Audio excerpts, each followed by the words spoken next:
హరి ఓం పరమాత్మని నమః. ఓం తస్సత్. ఇది భగవద్గీతలో శ్రీకృష్ణ పరమాత్మ బోధించినటువంటిది ఉపదేశమే ఈ భగవద్గీతలోని తాత్పర్యము.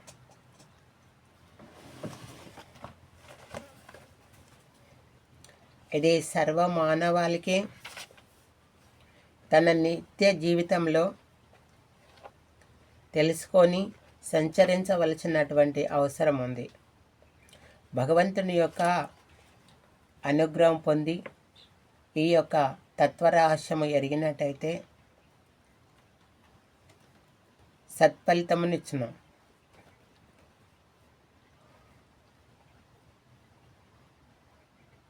జాతస్య చత్కర్మణ్యే మతా బుద్ధి జనార్దన తత్విం కర్మాణి ఘోరేహం నియోజసి కేశవ. అర్జునుడు ఈ రకంగా ప్రశ్నించను శ్రీకృష్ణ పరమాత్మని. మాధవ, నీ అభిప్రాయంలో కర్మ కంటే జ్ఞానమే శ్రేష్టమైన ఎడల నన్ను భయంకరమైన యుద్ధము చేయమని ఎందుకు ప్రేరేపిస్తున్నావు? యుద్ధం అంటే కర్మ, కర్మ అంటే పని చేసుకోవడం. అంటే ఒక భగవంతుని పూజారిగానే ఉంచక నన్ను మళ్ళా పని ఎందుకు చేయమంటున్నావు అని అర్జునుడు ప్రశ్నించాను. కృష్ణ, నీ మాటలు నన్ను భ్రమకు గురి చేయుచున్నవి. నాకు శ్రేష్టమైనటువంటి వాక్యమును ప్రసాదించము. నేను నీ శిష్యుడను, శరణాగతుడను. అంటే నాకు సమ్మతమైనట్టుగా రీతిలో నీ యొక్క వచనామృతము బోధించమని శ్రీకృష్ణుని అర్జునుడు జిజ్ఞాసతో ప్రశ్నించను. అప్పుడు శ్రీకృష్ణ భగవానుడు ఈ రకంగా అర్జునుడికి ఉపదేశించను. లోకేష్విన్ వివిధానిష్ట పురాప్నోత మయ్యానసో జ్ఞానయోగేన సాంఖ్యానాం కర్మయోగేన యోగినా. అర్జున, ఈ లోకంలో 2 నిష్టలు కలవని ఇంతకు ముందే చెప్పి ఉంటిని. ఒకటి జ్ఞాన మార్గము, సాంఖ్యయోగి కావడము. రెండవది కర్మ మార్గమున కర్మయోగి కావడము. అంటే ఒక పండితుడు కావడము, ఇంకొకరు భగవంతునికి ఇష్టమైనటువంటి కర్మ అంటే పని. భగవంతునికి ఇష్టమైనటువంటి పని చేయడమే అది కర్మ. కర్మయోగి కావడం, మంచి పని చేయడానికి కర్మయోగి కావడం, వీళ్ళిద్దరినీ నేనే సృష్టించిన అని చెప్పినాడు. పార్థ, నీ కర్తవ్య కర్మను ఆచరించుట నీ కర్తవ్య కర్మను ఆచరించకుండా ఎవ్వడును యోగనిష్టని సిద్ధిని పొందలేడు. అంటే నీవు భగవంతునికి సమర్పించినటువంటి పూజలు కానీ దైవ సంకల్పము కానీ భగవంతుని ఎదుట పెట్టుకొని చేయకుంటే సిద్ధిని పొందలేవు. అటులనే కేవలము కర్మలు త్యజించినంత మాత్రమున సిద్ధిని కానీ సాంఖ్యనిష్ట కానీ ఎవ్వరూ పొందలేరు. అంటే నేనే పని చేయను, నాకు నేనే ఉంటా, నేనేది ధ్యానించను, ఏది చదవను, ఏ మంచి పని చేయనంటే అతడు సిద్ధికి అర్హుడు కాడు, భగవంతునికి కూడా అర్హుడు కాడని శ్రీకృష్ణ పరమాత్మ బోధించను.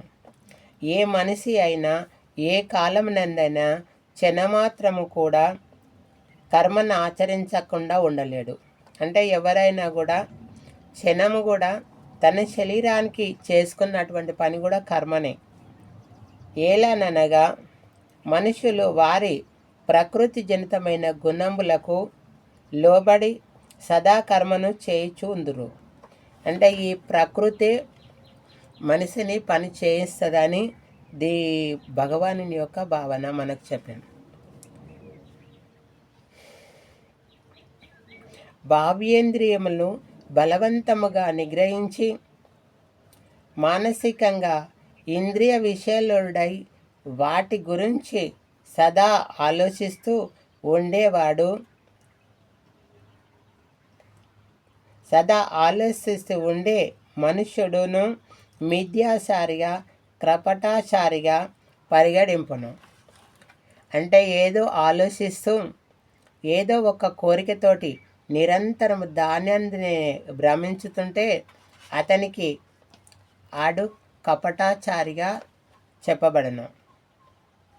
అర్జున, ఎవడైతే ఇంద్రియములను అంతఃకరణ శుద్ధిగా వశంబునందుంచుకొని, ఇంద్రియం అంటే మనసు, నానావిధ అంతఃకరము వశంబునందుంచుకొని అనాసక్తుడై ఇంద్రియముల ద్వారా కర్మలు చేయును, అతడు నిశ్చేష్టుడనబడును.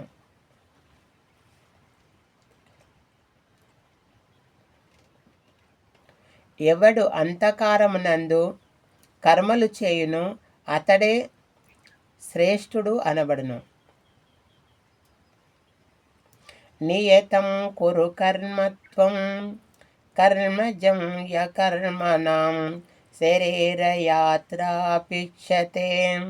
న ప్రసిద్ధేన కర్మణాం.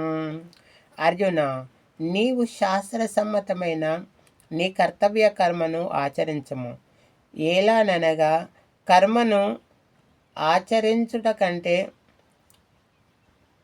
కర్మను చేయకుండుట కంటే చేయుటయే ఉత్తమం. అంటే పని చేయుటయే ఉత్తమము. పని చేయకపోతే శరీర జీవయాత్ర కూడా జరగదు. కర్మను ఆచరించడంతో నీ శరీర నిర్వహణ కూడా జరగదు. అంటే నీ అవసరాలు ఎల్లవు నువ్వు పని చేయకుంటే. అర్జున, యజ్ఞార్థము చేయు కర్మలయందు ఇతర కర్మలను ఆచరించుట వలన మనుషుల కర్మబంధములను చిక్కుకొందురు. అందువలన నీవు కర్మను ఫలాసక్తి రహితుడవై యజ్ఞార్థ కర్తవ్య కర్మను ఆచరింపము. అంటే నీవు చేస్తున్నటువంటి పని మీద ఫలితము కోరకుండా చేయమని ఈ యొక్క తాత్పర్యం. ఇది ఒక భగవంతుడు కల్పించినటువంటి పని. ఇది నా కర్తవ్యము, నేను చేయాలనేటటువంటి పద్ధతులతోటి చేయమని చెప్తుండు.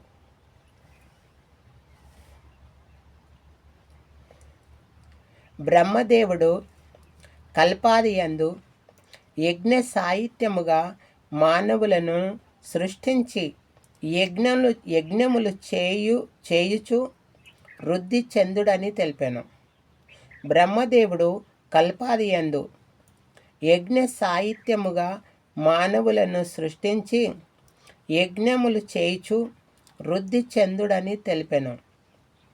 ఏలాననగా యజ్ఞములను చేయుట వలన కామధేనువు వలె, అంటే ఒక గోగు పాలిచ్చినట్టు, యజ్ఞములు మీరు కోరిన మంచి కోరికలు తీర్చును.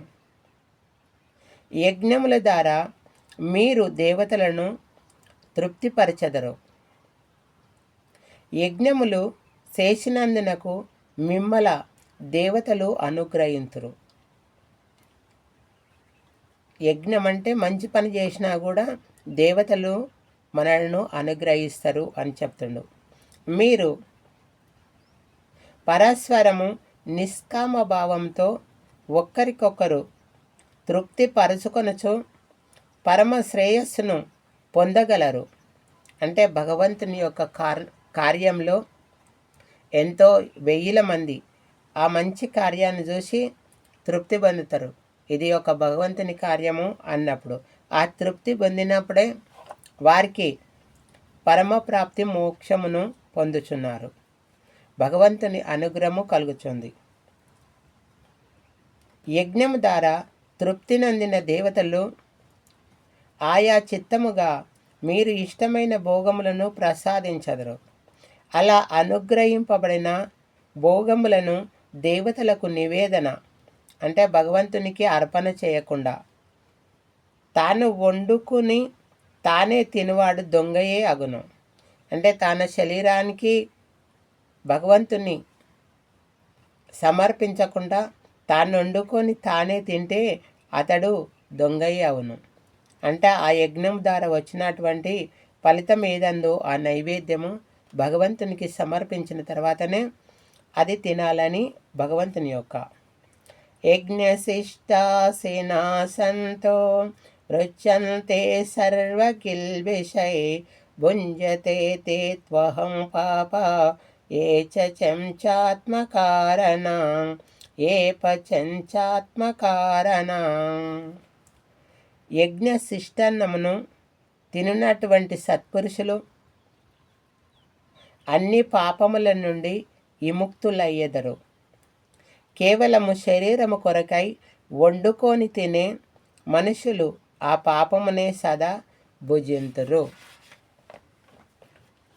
భగవంతునికి ప్రతి వస్తువు కూడా అర్పించాలనేటటువంటిది ఈ శ్లోకంలోని భావము. ఇదియే తాత్పర్యము. హరి ఓం కృష్ణార్పణమస్తు. సర్వో జనా సుఖినో భవంతు.